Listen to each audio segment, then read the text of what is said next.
What's up YouTube, Saf here on SuperSaf TV, and this is the ROG phone. A phone made for gamers by the Republic of Gamers from ASUS, who are known for their PC gaming hardware. First up, looking at the build and design, you can see that it has quite a unique look. There's a metal frame with a curved glass panel at the back, and the device has a similar footprint to something like the Samsung Galaxy S9 Plus. It feels premium in the hand, and I actually like the curved edges, which make it more comfortable to hold, unlike the hard edges of the Razer phone, which we'll of course be making lots of references to in this video. You might have noticed that the ROG logo at the back is backlit, and you have full control over the color, so you can have it static, breathing, strobing, or have a color cycle as well. Now what's cool about the design, pun intended, is that the device has a 3D vapor chamber cooling system, which gives 60% improved CPU cooling efficiency and 5 times longer peak endurance. You can see these two openings at the back, which will help with the cooling process. And on the right hand side, as well as the volume rocker and power button, there's what ROG are calling AirTriggers on either side. These are basically sensors, and the way these work is pretty impressive. You can tap on them during gaming to enhance your controls, and you can actually map these wherever you like on screen. At the bottom, you'll be pleased to know that we do have a 3.5mm headphone jack, and as well as that you have a USB Type-C input.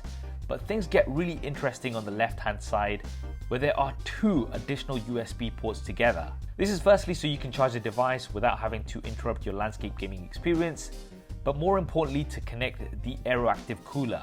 So this is an accessory that is included inside the box, and once you've connected it, it will give you an extra cooling boost. But on top of that, it'll give you a USB-C port and an additional 3.5mm headphone jack. And this way, if you're gaming in landscape mode, then these things will not come in the way. And there's also an RGB backlit logo on the AeroActive Cooler, which works in the same way as the logo on the back of the device. We've got a fingerprint scan at the back too, which is in a slightly weird shape, but I'm assuming it's intended for use in landscape mode, which is why it's positioned in this way. Right, now moving over to the front, this is where we've got a key feature, and that's the 6-inch AMOLED HDR display with a 90Hz refresh rate and a 1 millisecond pixel response time. Now this thing is smooth. Yes, the Razer phone has 120Hz, but that's an LCD display, and in my opinion, AMOLED displays are generally much better in terms of contrast and brightness. And my impressions of the ROG phone display are very positive overall. The resolution is Full HD+, so we don't have Quad HD like the Razer phone, but the pixel density is pretty high, and the low resolution should help you get more battery life. The bezels aren't as small as lots of other devices out there, but you do have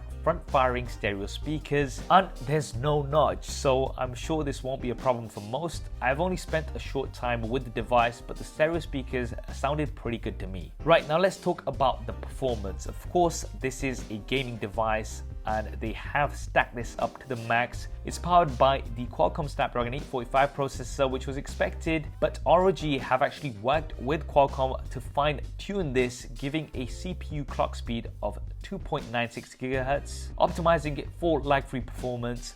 With that, you have 8GB of RAM, and the ROG phone will come with either 128 or a whopping 512 GB of storage. However, unfortunately, there is no micro SD card slot, something you probably won't need if you go for the 512GB version, but you do have dual SIMs. Now, because of these internals and the optimization, the ROG phone scores the highest out of all smartphones in pretty much every benchmark, and should get you through anything that you throw at it with ease. The device will be running Android version 8.1 out of the box with a custom UI to make the most out of the gaming features, and you can do things like squeezing the device, kind of like the Pixel 2, but instead of launching Google Assistant, this will activate X mode, which is going to block notifications, but also give you optimal gaming performance. For the battery, you've got a massive 4000 mAh capacity, which ROG say will give you up to 7 hours of Wi-Fi gameplay. And you also have ROG HyperCharge Technology, and this will give you 60% of battery life in just 33 minutes. Of course, this all sounds really good, but we'll have to test it all out.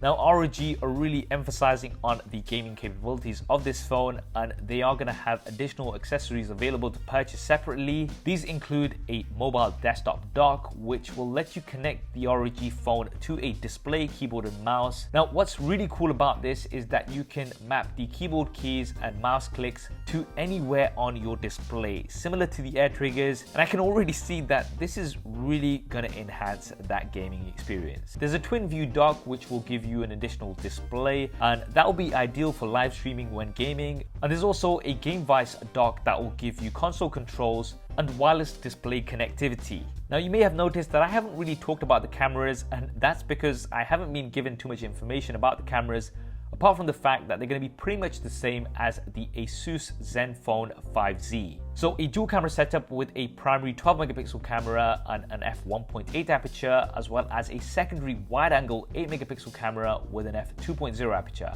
For the front facing camera, 8 megapixels with an f2.0 aperture. Now I haven't really used the Zenfone 5Z enough to comment on the quality of the cameras as yet, so we'll have to see how they perform once we have the retail unit in hand. I just hope it's not a similar case like with the Razer phone, where the cameras were the weakest thing of the phone overall. Finally, I haven't been given any pricing and availability information about the ROG phone or any of the accessories, so I'll try to leave some links in the description below as soon as I have it. And that is the ROG phone. What do you guys think of it? Definitely drop me a comment below and let me know. In my opinion, this does look very promising, and I'm pretty impressed overall how they've built this thing specifically for gamers from the ground up, with features like the 90Hz AMOLED display, the optimized CPU, the stereo speakers, the AirTrigger control, the triple USBs, etc. But also how this isn't too bulky and is a similar size to other smartphones. Of course, we'll be having lots more detailed coverage of the ROG phone once the retail unit is available, and if you want to see that coverage first, then be sure to subscribe and switch on notifications so you don't miss anything. I hope you enjoyed this video and found it useful. If you did, then do hit that thumbs up button for me. Thanks for watching. This is Saf on SuperSaf TV, and I'll see you next time.